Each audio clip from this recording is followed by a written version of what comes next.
بسم اللہ الرحمن الرحیم عن عبداللہ بن عباس رضی اللہ عنہما قال قال رسول اللہ صلی اللہ علیہ وسلم ما المیت فی القبر الا کالغریق المتغوث ينتظر دعوة تلحقه من اب او ام او اخ او صدیق فإذا لاحقته كان أحب إليه من الدنيا وما فيها وإن الله تعالى ليدخل على أهل القبور من دعاء أهل الأرض أمثال الجبال وإن هدية الأحياء إلى الأموات الاستغفار لهم أو كما قال عليه الصلاة والسلام۔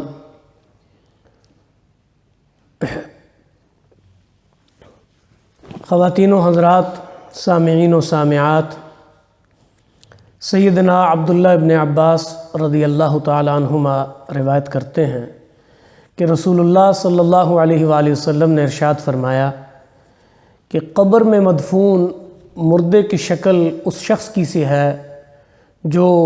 دریا میں ڈوب رہا ہو اور مدد کے لیے چیخ پکار رہا ہو۔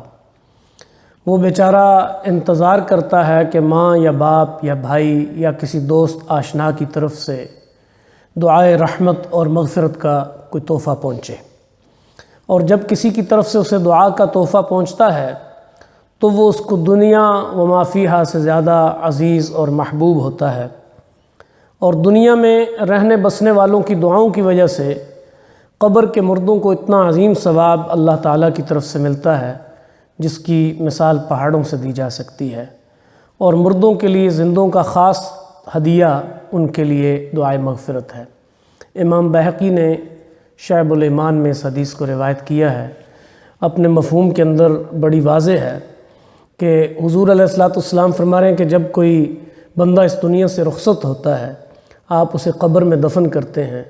تو وہ عالم برزخ ہے۔ عالم برزخ کے اندر ہر شخص اپنے اعمال کے مطابق اسے ڈیل کیا جاتا ہے، اس سے ٹریٹ کیا جاتا ہے، لیکن ایک خاص پہلو سے فرمایا کہ عموماً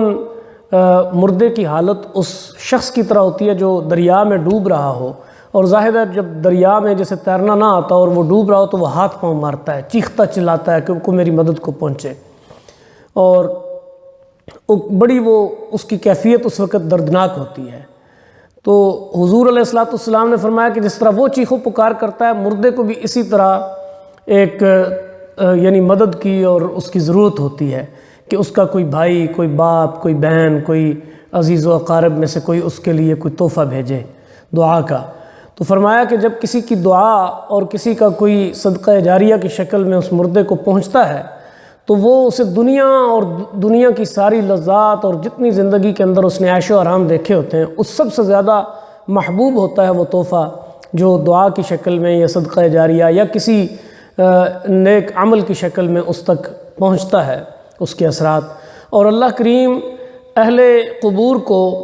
یعنی قبر میں مدفون لوگوں کو اہل ارض یعنی دنیا والوں کی دعاؤں سے اس طرح جو ہے وہ حصہ عطا فرماتے ہیں جس طرح یعنی ان کی مثال پہاڑوں سے دی جا سکتی ہے کہ بظاہر آپ کی چھوٹی سی دعا لیکن ان کے لیے اجر جو ہے وہ پہاڑوں کی طرح سے ہو جاتا ہے۔ اور فرمایا کہ مردوں کے لیے زندوں کی طرف سے سب سے بہترین تحفہ ان کے لیے استغفار ہے، ان کے لیے مغفرت کی دعا ہے۔ یہ جو سیدنا ابراہیم خلیل اللہ علیہ السلام نے دعا سکھلائی ہے اور قرآن میں وہ مذکور ہے، اور ہم اسے اپنی نمازوں میں دہراتے ہیں، ربنا اغفر لی ولوالدی وللمؤمنین یوم یقوم الحساب۔ تو یہ دعائے مغفرت ہے۔ اور اسی طرح حضرت ابو ہریرہ رضی اللہ تعالیٰ عنہ سے روایت ہے کہ رسول اکرم صلی اللہ علیہ وسلم نے ارشاد فرمایا کہ ان اللہ عز وجل لیرفع الدرجۃ للعبد الصالح فی الجنہ، کہ اللہ کریم کسی شخص کا درجہ جنت میں بلند کر دیتے ہیں، یعنی کسی عبد صالح کا، نیک آدمی کا درجہ جنت میں بلند کر دیتے ہیں۔ تو وہ کہتا ہے کہ یا ربی، فیقول یا ربی انا لی حاذی، کہ یہ میرے لیے کیوں یہ اعزاز اور اکرام کیسے ممکن ہوا ہے؟ فیقول باستغفار ولدک لک، امام احمد کی یہ روایت ہے مسند احمد میں کہ اللہ جواب میں فرماتے ہیں کہ یہ تیری اولاد نے، تیری بچوں نے تیرے لیے استغفار کیا ہے، اور اس استغفار اور مغفرت کی دعائیں تیرے لیے مانگی ہیں، اس کے نتیجے میں یہ درجات کی بلندی تجھے نصیب ہوئی ہے۔ تو گویا اس حدیث میں جو بالخصوص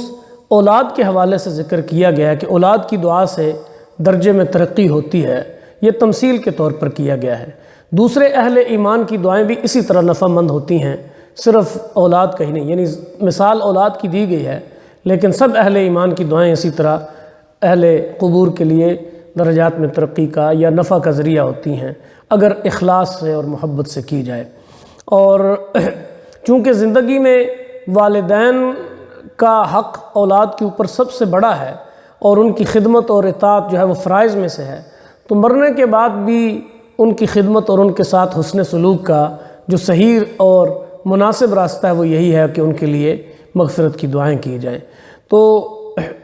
ان دونوں حدیثوں کے اندر بڑی جامعیت کے ساتھ جو بات فرمائی گئی ہے وہ اہل ایمان جو لوگ اس دنیا سے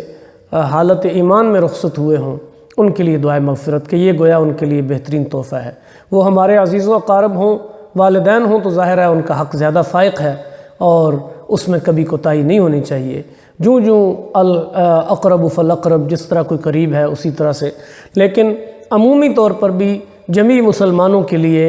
اہل ایمان کے لیے دعا مانگتے رہنا چاہیے کہ اللہ کریم، کیونکہ آج ہم اگر ان کے لیے دعا کریں گے تو کل جب ہم اس دنیا میں نہیں ہوں گے تو کوئی ہمارے لیے ہاتھ اٹھانے والے ہوں گے۔ اس لیے اس سلسلے میں جو قبولیت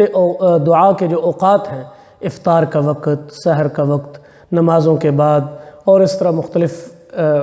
جو